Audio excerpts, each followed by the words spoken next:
adesso la vedo di persona. Eccomi qua, visto che sono arrivata. Ma avete un sindaco però ragazzi, giovane, donna, in gamba,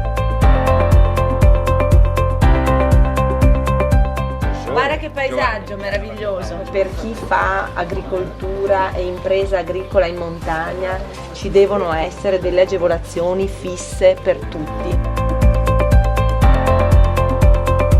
Sono 20 anni che si accumulano carte e progetti. Ci sarà un esponente e un assessore di queste zone.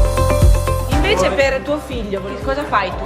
Oh, la medicina. Questi 330 gruppi di medicina mi consentiranno di assumere 8.000 infermieri e sbloccare il turnover per i giovani medici.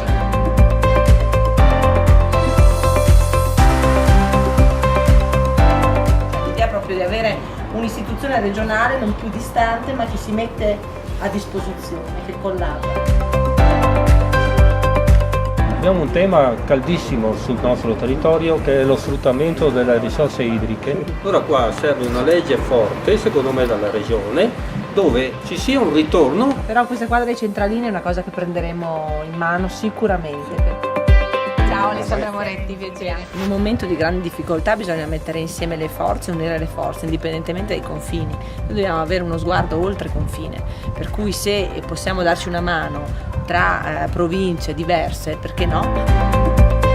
Poi Bodo di Cadore, Borca di Cadore, Vito di Cadore, Cortina, Selva di Cadore, Colle Santa Lucia, Rocca. Attiveremo un fondo di 60 milioni di euro proprio per i giovani agricoltori. Io non sapevo neanche chi era, per me ha già preso 100 punti. Giuro.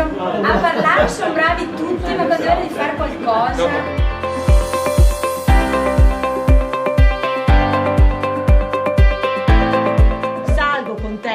Sulla autoambulanza, mi metto a disposizione mezza giornata, Un'ora, e gireremo insieme le zone.